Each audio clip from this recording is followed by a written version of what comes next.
It took a father and son almost 6 decades to finally be together. It's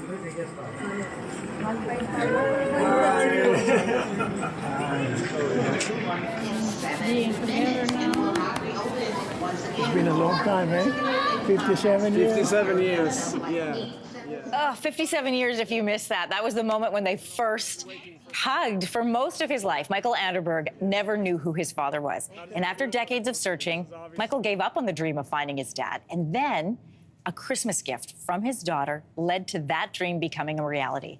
Michael Anderberg and his father, Jim Oran, are joining us fresh off their first meeting from Windsor, Ontario. I could start crying now. I have to ask you, what is it like to be sitting shoulder to shoulder with your dad and with your son? Michael, I'll ask you first. What does this feel like?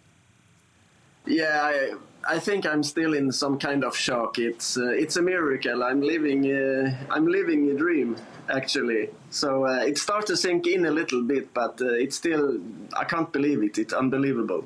Jim, I saw Michael just before we came to air put his arm around you and give you a little bit of a hug. What does it feel like to get that from your son? Oh, well, it's unbelievable. I never knew I had a son in Sweden. So when I found out, I was very excited, very excited. Let's start with your story, Jim. You're from Albania. You moved to several different countries while you were growing up. You eventually lived in Sweden for 30 years. So what was your life like before moving to Canada? Well, I was a teenager in Sweden. I grew up. I came in Canada when I was 42 years old. I had a good time in Sweden. I educated myself and everything was fine. But the 60s, there was not many foreigners in Sweden, so they were not used to foreigners, you know. Yeah. I think that his mother didn't tell him that who the father is because they were embarrassed that they had a son. She was pregnant and waiting to get a baby with a foreign. So the family kind of didn't accept 100% that she was pregnant with a not Swedish born. It was a different time back then. Yeah, there was a different time. Now it's different. Now it's more accepted, you know. Michael, you know, as we said off the top, you had searched for your dad for years. You give up. Your daughter gives you this DNA ancestry gift at Christmas time. Yeah. That she'd found your dad. Can you tell us what that moment was like and then what happened? Yeah, I received a gift and I took the test and sent it away, and I was not thinking so much more about that.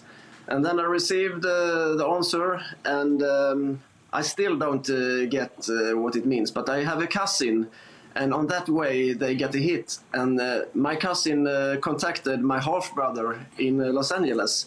And one day he phoned me and said, "Hi, I think we are half-brothers."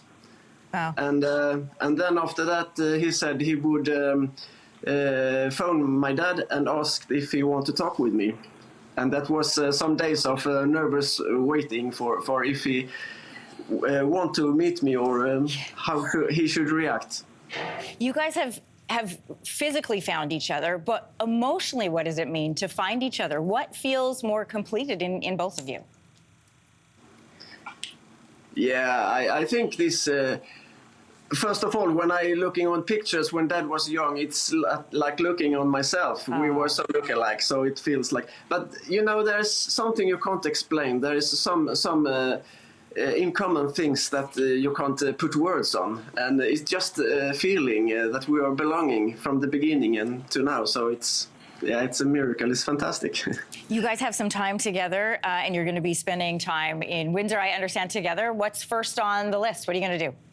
Well, we're going to Toronto to meet his half-brothers. They live in Toronto. Wow. So we're going to show the Toronto for them around. We're going to go everywhere in Toronto. And we're going to stay there for a couple of days and enjoy it and meet his brother, you know. We got 3 brothers in Toronto, so that will be exciting. It's an incredible story. Thank you both for coming on today. Michael and Jim, I'm glad you found each other. I'm excited for you to spend all this time together. It's the smile we needed and probably some tears too. Thank you. Yeah, thank you. Bye. Thank you so much. Thank you. Bye. Thank you. Bye. Bye. Oh, my cheeks hurt from smiling. Hey, thanks for watching. If you liked this, be sure to subscribe here, or you can check out more Your Morning videos right here.